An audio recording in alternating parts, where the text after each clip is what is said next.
오늘 시간에는 창세기 강의 107번째입니다. 아브라함의 아내 사라의 죽음이 들려주는 인생과 신앙의 깨달음이란 제목으로 함께 말씀의 은혜를 나누기를 원합니다.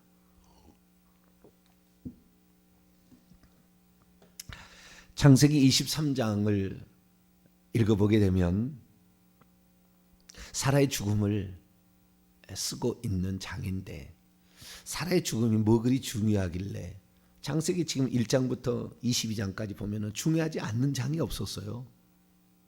하나하나마다 아주 귀한 뜻이 다 들어있었고요. 근데 사라의 죽음을 한 장에 걸쳐서 쓰고 있습니다.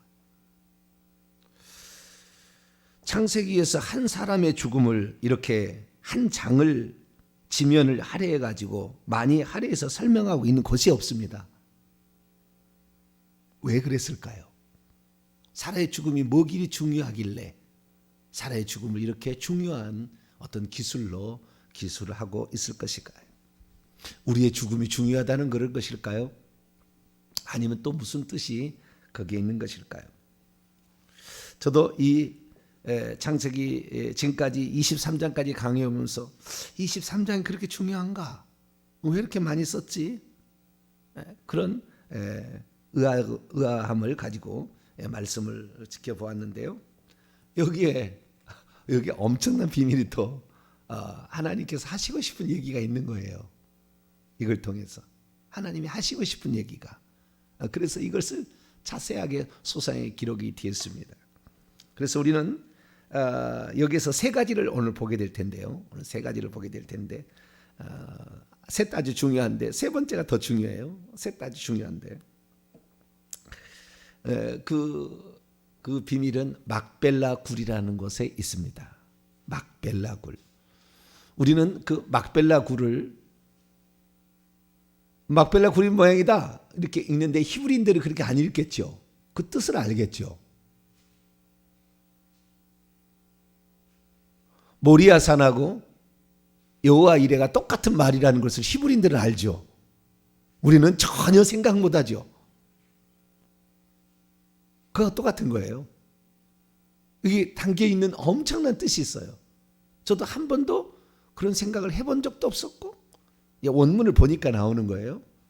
해본 적도 없어 그랬는데 아주 중요한 뜻이. 그러니까 하나님께서 이걸 모세한테 기록할 때, 야 이거 중요하다. 사라의 죽음과 그 매장입니다. 죽음보다는 매장에 엄청 중요한 뜻이 있습니다. 그 매장의 장소가 막벨라 굴이죠. 그 막벨라 굴은 사라가 처음으로 매장이 되지만 믿음의 조상인 아브라함과 이삭과 야곱이라는 이 믿음의 조상의 부인들만 딱 들어가는 6명만 들어가는 매장지입니다. 아브라함 먼저, 사라가 먼저 죽었어요. 사라, 아브라함, 그 다음에 이삭 리브가, 그 다음에 레아, 그 다음에 야곱, 이렇게 6명이 여기 딱 들어가는 장소거든요. 그러니까 그냥 장소가 아니에요. 여기가 의미가 아주 있는 장소입니다. 그리고 그 뜻이 우리에게 엄청난 비밀을 또 가르쳐주고 있습니다. 자, 그러면은 사라의 죽음과 매장이 우리에게 들려주는 이 인생에 관한 교훈은 무엇이며 신앙에 관한 그 가르침은 무엇일까요? 첫 번째는 사라가 127세를 살았으니, 이 127세를 살았다. 그 여성이 몇 살에 죽었다고 표현되는 것은 여기밖에 없습니다. 성경에서. 여성이 몇 살에 죽었다라고 구체적으로 얘기를 한 장면은 유일하게 단 한 번 나오는 거예요. 그러니까 사라의 죽음을 관하여 분명히 뭔가 하실 얘기가 있는 것이죠. 그러면 이 사라가 127세를 살았다라는 그런 말 속에 무엇을 말해줄까요? 이삭을 낳은 지 27년 지난 거잖아요. 그죠? 아니 27년, 37년. 왜냐하면 90세에 낳았으니까. 이삭은 그 아브라함은 100세고 사레는 10살, 아브라함은 아래니까 90세에 낳았으니까 37년 된 거죠. 그렇죠? 37년이 되고, 그리고 127세를 살았던 이후에 38년을 아브라함이 더 살고 죽습니다. 175세. 38년을 더 살고 죽어요. 근데 왜 아브라함보다 먼저 죽었을까? 뿐만 아니라 137세. 그래서 이 아브라함이 이삭을 바쳤던 모리아 한 산에, 그 산에다가 바쳤던 그 시기를 37세로 봅니다. 누가요? 야살의 책에. 그리고 미드라시라는 이스라엘의 전통적인 해설서가 있는데, 구약성경 그 해설서를 보면은 37세에 이삭을 바쳤다 이렇게 얘기가 나와요. 그러니까 사라가 죽던 해에 이삭이 먼저 바쳐진 후에 그 다음에 바쳐진 다음에 죽었다 이렇게 얘기를 하는 거예요. 그래서 의미심장합니다. 의미심장. 이것을 엄청 중요한 이야기로 야살의 책에는 하나의 어떤 이야기를 아주 구성을 해요. 재미난 이야기를 아니라 슬픈 이야기예요. 사라가 왜 죽어갔는지 하는 슬픈 이야기가 이렇게 나와요. 근데 여기 우리 성경에는 그런 말이 없습니다. 그냥 127세에 죽었다. 이것이 사라가 누린 횟수라라고 얘기를 합니다. 그러면 만약에 이삭을 바쳤던 그 해에 죽었다고 한다면 그때까지 사라는 살아 있어야 될 이유가 있었던 거죠. 그때까지 살아 있어야 될 이유가 있었고, 이제 그 이삭이 바쳐진 사건을 통해 하나님이 어떠한 일들을 마감을 하는 거예요. 마감을 이제 됐다. 아브라함 됐다. 너는 이제 합격이야. 라고 딱 할 때까지는 사라가 살아 있었어야 돼요. 왜 사라가 살아 있었습니까? 합격을 못했으면 사라가 또 나야죠.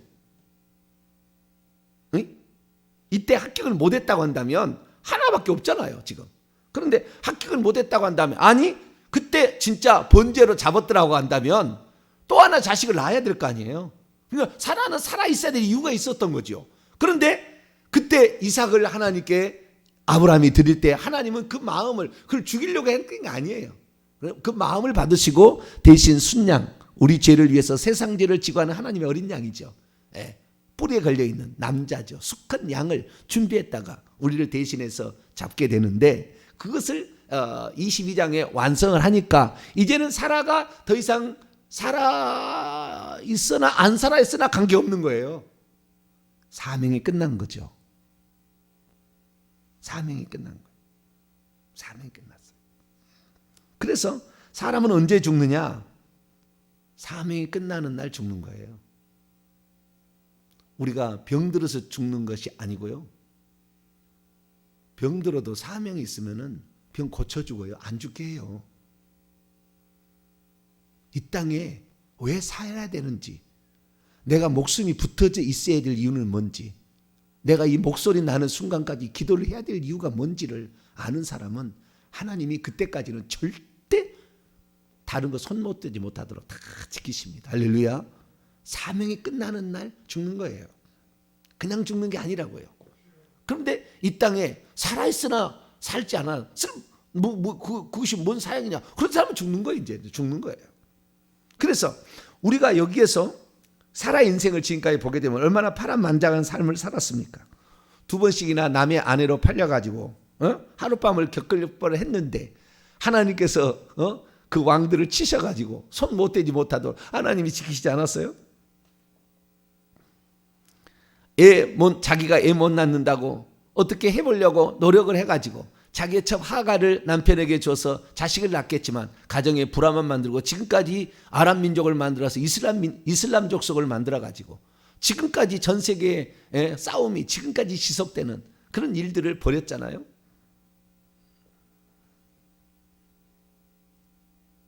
하여간 많은 어려움들 가운데서 하나님이 주신다 해도 불가능하다 이렇게 생각했던 그녀 아니었습니까? 그런데 어쨌든 이 사라는 제가 볼 때 파란만장한 인생을 살았어도 하나님의 뜻이 그녀에게 있을 때 그 뜻을 결국에 이루고 갑니다. 보니까. 그래서 우리가 이 땅에 살 때 내가 살아있어야 될 이유를 찾아서, 그 이유가 하나님께서 정해주신 이유든 하나님이 정하지 않은 이유든 내가 살아있어야 될 이유를 찾고, 그것이 하나님의 나라와 의를 구하는 데 있어야 돼요. 주님, 내가 살아야 돼서 그런데 손자 한번 봐야 될 텐데요. 내가 죽으면 안 돼요. 이거 아니에요. 무슨 세상에. 내가 평소 때 월세 살았는데 전세 한번 살아보고 죽어야죠. 이거 아니에요. 이거 아니에요. 이거 아니에요. 세상에 어떤 게 아니에요. 하나님께서 이루시고자 하는 계획들이 있는데 그 계획들을 오늘날 교회를 통해서 이루시거든요. 어떤 사명자를 통해서 이루세요. 어떤 주의 종을 통해 이루세요. 다 이룬 게 아니고. 그때 그것을 함께 연합하면은 하나님께서 그 사람의 이 선지자를 대접하면 그 선지자의 상을 받듯이 하나님께서 어떤 사명을 이루고자 하는 어떤 계획을 가지고 있는 자를 하나님이 꼭 지키시는 거예요. 너의 사명이 끝나는 날까지 너는 아무도 손댈 수 없어. 감히 그랄랑이 건드려 애구방이 건드려 자식들 그냥 꿈에 나타나서 팍 쳐버리잖아요. 재앙으로 쳐가지고 깜짝 못하게. 사명이 있는데 함부로 왜 사라를 건드려 말이지. 다 하나님이 아브라함 얘기 안 했어도 다 하나님이 다 알아서 해주잖아요. 그렇듯이 우리가 이 땅에 살 때 그렇구나. 이 땅에 내가 살아있어야 될 그 이유가 뭐냐. 하나님 나라를 위해서 나는 이 한규퉁에 나는 이 일을 행하리라. 딱 마음을 잡고 있으면 그 뜻을 이룰 수 있게 하진다 그 말이죠. 저와 여러분은 그런 자가 될 수 있기를 축원합니다. 사라가 살아있어야 할 이유는 약속의 자손을 낳고 그 약속의 자손이 인칠 때까지 필요했던 거죠. 근데 그 인침이 끝나니까 22장 있어서 23장이 온 겁니다. 22장이 끝나니까 이제 끝났으니까. 그래서 사람이 끝난 날 죽는다. 두 번째는 사람이 하나님의 다루심을 받아서 하나님의 사람이 되었는지 안 되었는지를 어떻게 평가하는지를 오늘 본문은 설명해 주고 있습니다.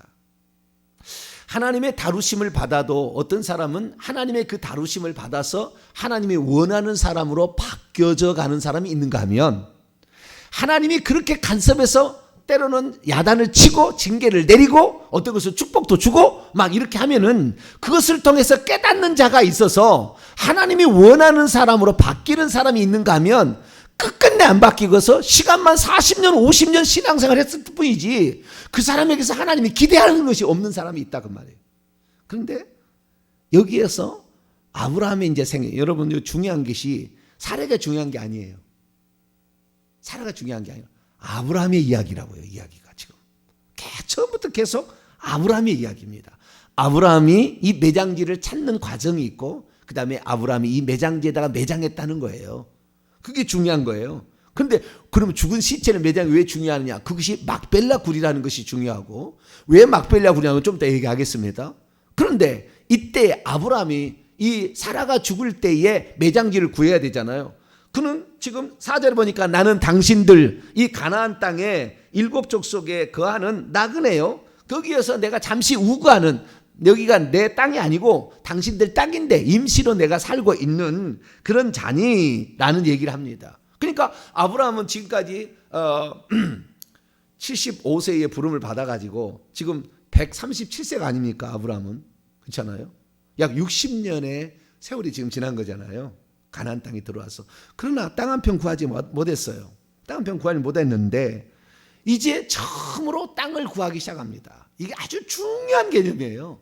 처음으로 약속의 땅을 약속의 자손이 드디어 차지하는 순간이에요. 이 순간이. 요게 때문에 지금 매장 때문에 이건 쓴 거지. 사라가 그렇게 뭐 큰 비중을 차지하는 건 아닙니다. 그러나 사라의 그것을 통해서 우리의 인생의 죽음을 언제 맞이하는지는 분명히 얘기하고 있어서 그것도 하나의 우리가 교훈으로 받아야지만 두 번째는 뭐냐면은 하나님의 다루심을 받아서 하나님이 쓰시는 사람으로 변화된 사람은 어떤 모습일까를 우리에게 들려주는데 그때에 매장지를 구하려고 했을 때에 그 매장지를 헷족속이 어떻게 주는지가 나와 있어요. 여기에 어떻게 주는지가. 헷족속은 뭐냐? 당신이 원하신다고 한다면 우리 땅 어딘들 당신이 하는 일을 마구 오리이까 당신의 뜻대로 하소서. 우리는 이 모든 땅을 당신에게 무상으로 제공할 용의가 있습니다. 라고 그 아브라함에게 극존칭을 써요. 아브라함에게 자기의 조상들이 죽어도 돈 내고 묘지 사라고 할 텐데 돈 안 내도 됩니다. 당신은 돈 안 내도 돼요. 우리에게 당신은 그런 존재입니다라는. 그래서 마지막 죽어가게 될 때에 그 믿지 않는 하나님을 믿지 않는 이방인들이 어떻게 그를 바라봤는지를 얘기를 해주는 거예요. 그래서 우리가 하나님의 다루심을 받으면 장차 그렇게 될 거예요. 근데 우리가 다루심을 받지 않으면 죽을 때도 형편없는 놈 죽었네, 형편없는 놈 죽었어, 아이고 잘 죽었네, 이렇게 하지 그의 죽음을 슬퍼하지 않은 거예요. 그의 죽음을 안타깝게 생각지 않는 거죠. 그런데 이 아브라함은 어떻게 평가를 하느냐. 자, 5절 6절 한번 읽어봅시다. 시작. 헷 족속이 아브라함에게 대답하여 이르되 내 주여 들으소서. 당신은 우리 가운데 있는 하나님이 세우신 지도자이시니, 엘로힘이 세우신 지도자이시니 우리 묘실 중에서 좋은, 가장입니다. 원문에는 가장이 들어가 있어요. 가장 좋은 것을 택하여 당신의 죽은 자를 장사하소서. 우리 중에서 자기 묘실에 당신의 죽은 자 장사함을 금할 자가 없을 겁니다. 최고의 존중을 표시해 줍니다. 당신의 뜻대로 하시옵소서. 내 주여, 내 주여가 뭔지 아세요? 아도나이, 우리 하나님을 아도나이라고 그러잖아요. 구약에 아도나이. 근데 아도니예요. 아도나이는 나의 주들이여. 엘로힘이 복수기 때문에 나의 주들이여예요. 원문은 나의 주, my lords예요. 나의 주들이여인데 여기는 단수입니다. 나의, 당신 딱 지정하는 거예요. 나는 당신이 어때요? 우리에게 하나님과 같은 존재다. 그 다음에 하나님이 세우신 지도자라고 그랬잖아요.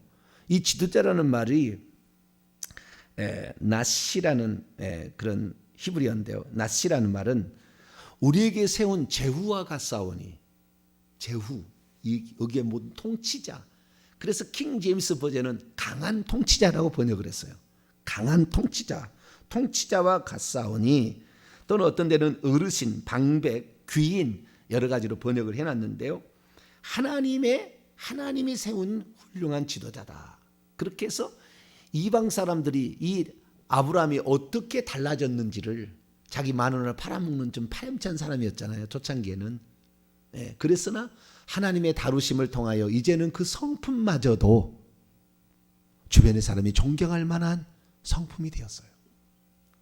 그래서 그 하나님의 다루심을 받은 자들이 갖게 될 그 성품이 어떤 건지를 표현해 주는데, 믿지 않는 이방인들도 존중을 해주고 그 뜻을 온전히 인정해 주는 그런 사람이 됐다는 거죠. 그래서 이 성품과 달라진 그 인품이 그대로 묻어난다는 것입니다. 여기서 묻어난다는 거예요. 그런데도 7절 보세요. 아브라함이 일어나 그 땅 헷 족속을 향하여 몸을 굽힙니다. 예의를 정확히 갖춰요. 이 헷 족속이 예전에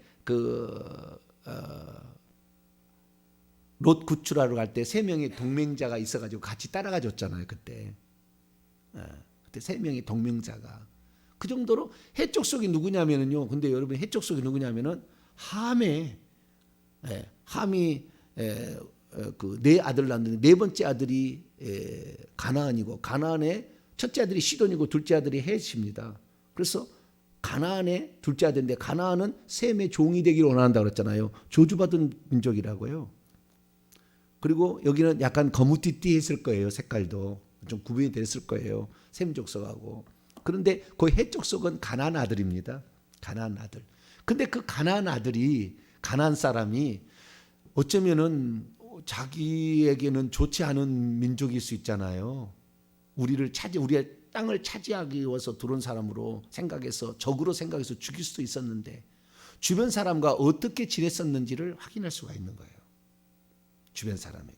그래서 주변 사람 모두가 다 그의 그 인품 속에 그 민족의 당신의 원대로 하시옵소서예요.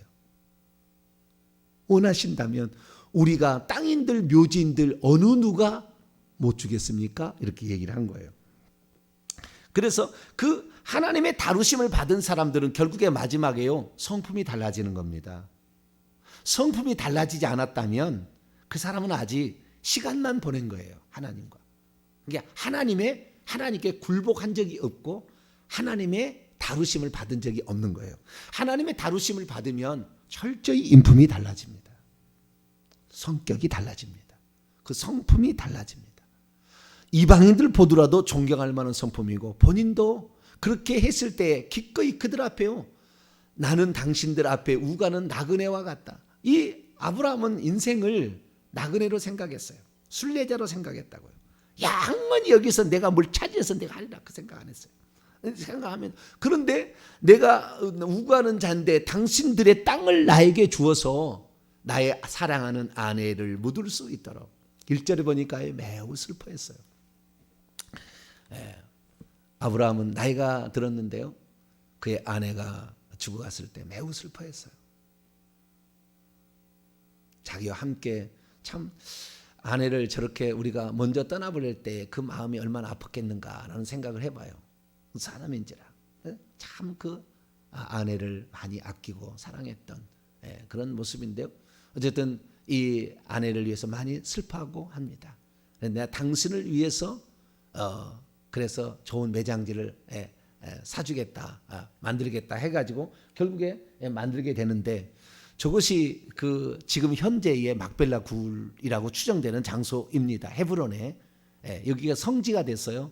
그래서 이제 이스라엘 나라에 이제 들어가는 이스라엘 나라의 그 성지 순례를 갈 때에 성지 순례 코스로 헤브론을 꼭 갑니다. 헤브론의 중요성은 내일도 계속 내가 얘기하겠습니다. 아주 중요한 장. 다윗이 여기서 왕이 되고 왜 다윗이 헤브론에서 왕이 되려고 했는지 이유가 다 있어요. 그래서 이 헤브론의 지역인데 예루살렘에서 한 36km인가 정도 떨어졌어요. 베들레헴에서 한 19km 정도 떨어진 곳인데 이게 아주 중요한 장소입니다. 그 굴에 밭에 가장자리에 있었습니다. 큰 에브론이라는 밭이 있는데 그 밭의 가장자리에 있는 그 막벨라 굴입니다. 근데 저기에 이제 장사를 이제 하게 되는 것이죠.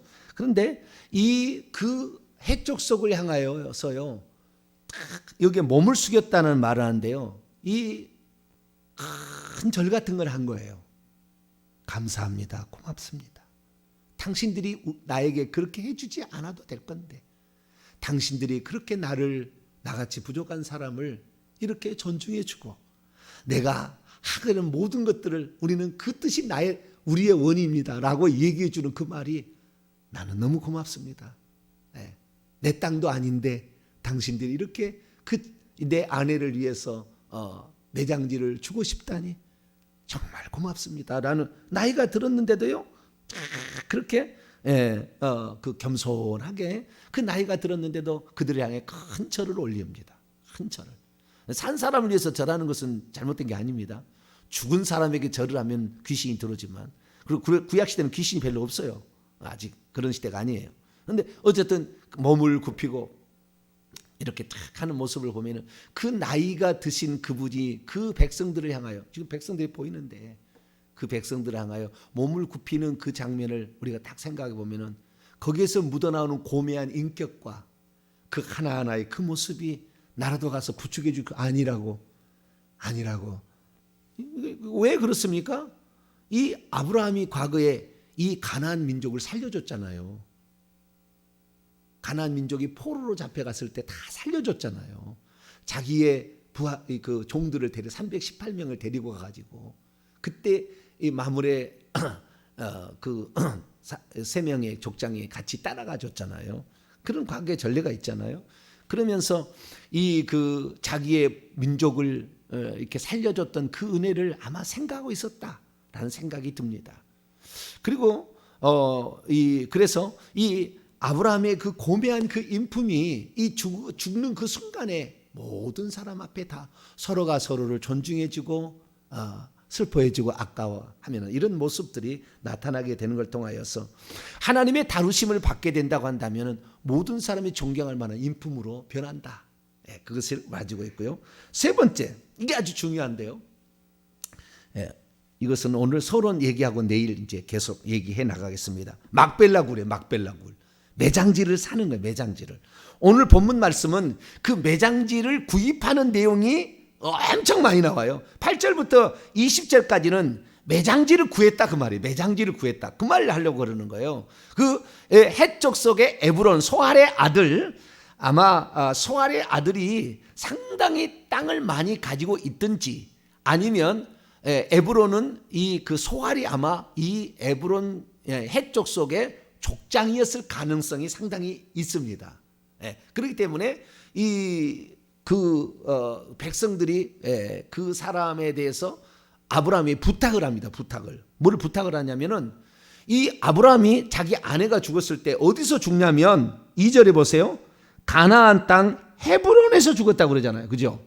가나안 땅 지금은 어디에 와 있다? 헤브론에 와. 근데 보통 주거지가 어디였습니까? 브엘세바였어요. 브엘세바.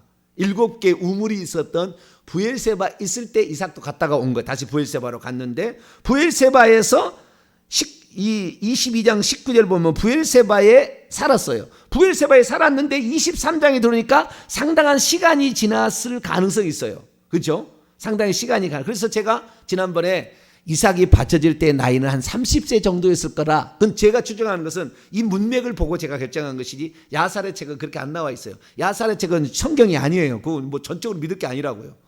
거기도 하나의 어떠한 가상적인 어떤 이야기였으니까 성경에 안 들어온 거예요. 참조만 할 뿐입니다. 그래서 약간의 시간이 지났을 것이다 라는 얘기를 하는 것이고, 그래서 어쨌든 그 아브라함이 지금 헤브론에 살았는데 헤브론에 그 살고 있으면서 헤브론의 마물에, 자 17절 보세요. 23장 17절. 헤브론 마물의 앞 막벨라에 있는 에브론에 밭을 샀다고 그러잖아요. 그럼 마물에는 뭐냐? 이 마물에는 19절 보세요. 그 후에 아브라함이 그의 아내 사레를 가나안 땅 마물의 앞 막벨라 굴에 장사했는데, 마물에는 곧 헤브론이라 그렇죠. 그냥 헤브론 땅입니다. 그 해족속 땅이 헤브론 땅이에요. 지금 헤브론 땅인데, 헤브론 땅 중에서 자기가 지금 거하고 있는데 헤브론 땅은 해족속의 땅이다. 그리고 마므레라는 족장이 있는데 그 마므레라는 족장의 이름을 따라서 거기에 있는데, 거기에서 옛날에는 그 헤브론을 뭐라고 불렸냐면 기럇 아르바라고 불렸다고 2절에 나와 있어요. 기럇 아르바는 뭐냐? 아르바라는 것은 성읍이라는 뜻입니다. 성읍, 도시. 기리앗은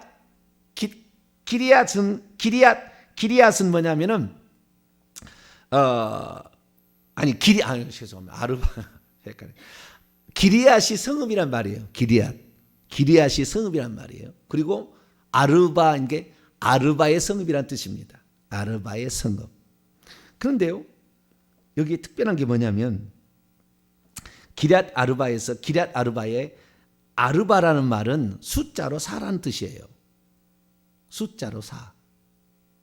그 다음에 부엘세바에 있을 때 세바의 우물이라고 했잖아요. 부엘세바. 거기도 부엘은 우물인데 세바의 우물인데, 세바라는 건 7이란 말이에요. 숫자로. 여기 지금 넷이라는 그러니까 4대 성읍이다. 그것은 뭐냐면은 이 성이 성문이 등장합니다. 10절에 보세요. 에브론이 해족속 중에 앉아 있더니 그가 해족속 곧 성문에 들어오는 모든 자가 듣는 데서 아브라함에게 대답하여 이르되, 아브라함은 이 해족속에 살고 있는 성읍이 있었다는, 거기 안 살았어요. 밖에 어떤 양떼를 지냈으니까 어떤 그냥 초장 같은 데 산 것이고, 성읍이 이렇게 있었다는, 해족속에 사는 큰 성읍이 있었다는 거예요. 근데 그 성읍을 옛날에는 기럇 아르바라 불렀다. 아르바의 성읍이었다. 아르바가 만든 것 같아요. 아르바가. 그런데 나중에 이제 민수기 읽어보게 되면 기럇 아르바의 아들이 아낙입니다. 그래서 아낙 자손이 사는데 장대한, 기골이 장대한 거대한 거인이었어요. 그게 나와요. 나중에 민수기 보면 나오니까 여기에는 상당히 대단한 사람들이 살고 있었을 그런 성읍으로 추정이 되고요. 근데 밖에 살고 있다가 성에 들어와서 그 성이 사람들이 주변에 땅을 소유하고 있었는데, 그 땅 가운데에 아브라함이 자기 아내가 죽으니까 이걸 어떻게 할까 하다가 봐둔 게 있었어요. 봐둔 게. 그래가지고 그 땅의 주인이 누군지를 찾아가서 그 사람하고 계약하는 과정이 8절부터 20절까지 계약, 그 매매 성사가 잘 이루어졌다, 완전히 이루어졌다는 것을 표현하기 위해서 8절에서 20절까지의 말씀을 얘기를 하는 거예요. 그래서 이 자기 아내가 죽으니까 당신들의 땅이니까요. 주변이 다 땅이니까 성 안에 당신은 살고 있고 그들은 성 안에 살고 있고, 땅 밖에 자기 땅이 있을 거 아닙니까? 살고 있으니까 당신들의 땅을 나의 아내를 위하여 매장지를 주게 하소서. 그러니까 원하는 대로 가져가십시오 이렇게 한 거잖아요. 그런데 그럴 때 그들을 향하여 큰 절을 하면서 그러면 내가 받은 땅이 있습니다. 그 받은 땅을 내가 합당하게 돈을 지불하고 살 거니까 그 땅을 주시는데 당신들이 좀 옆에 좀 도와주세요라고 얘기를 합니다. 그것이 8절에서 9절까지 말씀입니다. 그들에게 말하 이르되 나로 나의 죽은 자를 내 앞에서 내어다가 장사하게 하는 일이 당신들의 뜻일진데, 그러니까 당신들이 그런 것들을 나의 마음대로 하라고 했으니까 하는 거예요. 내 말을 듣고 나를 위하여 소할의 아들 에브론에게 구하여란 말은 번역이 잘못된 거예요. 에브론에게 중재하여서 에브론을 그를 나하고 만남을 주선해 주라는 말이에요. 주선해 주셔가지고 그가 그의 밭의 가장자리입니다. 원문은 밭머리가 아니고 그의 밭의 가장자리에 있는 그의 막벨라의 동굴을 내게 주도록 하되 충분한 대가를 받고 그 굴을 내게 주어 당신들 중에서 매장할 소유지가 내 것이 되게 하기를 원합니다. 이렇게 얘기를 합니다. 그래서 매장지로 살 땅을 미리 알아봤습니다. 알아보고 그리고 그 땅을 어디에다 매장지를 하면 좋을까 생각하다가 땅에다 파묻는 것이 아니라 굴 속에 안치를 하는 거예요. 굴 속에 안치를 하는 겁니다. 이렇게 안치하려고 그 땅에 있는 굴들을 다 아마 목자들이 돌아다니면서 그 장소를 알고 있었는지 좌우지간 그 장소를 생각에 두었다가 그 장소를 사게 되는 과정이 오늘 이제 본문에 말인데요. 막벨라 굴에 엄청 의미가 있습니다. 막벨라 굴의 그 의미를 알게 될 때에 우리가 인생의 종착지를 어디다 정하여야 되는지를 딱 생각이 나게끔 돼 있어요. 그게. 그 이야기는 내일 계속해서 하도록 하겠습니다. 기도하겠습니다. 자비로우신 아버지 하나님, 오늘도 사람이 죽는 것이 언제 죽게 되고 그리고 사람이 하나님의 다루심을 받았을 때 어떤 모양이 되는 것인가를 알게 하신 감사합니다. 또 우리의 인생을 마감할 때 어떻게 마감하게 되는 것인가 라는 것을 또 우리가 하나님 생각해야 되는데, 하나님 우리가 죽은 후에 또 다른 세계가 있다는 사실을 알고 우리가 준비해야 될 텐데, 하나님 이 땅만이 진짜인 줄 알고 어리석게 살지 말게 하여 주시고, 혹시 죽음이 두려워 사람들을 두려워하지 말게 하여 주시며, 내가 하나님의 다루심을 받아 온전한 하나님으로 성품으로 달라지는 우리 모두가 되게 해 주옵소서. 우리 주 예수 그리스도의 이름으로 기도하옵나이다. 아멘. 하늘에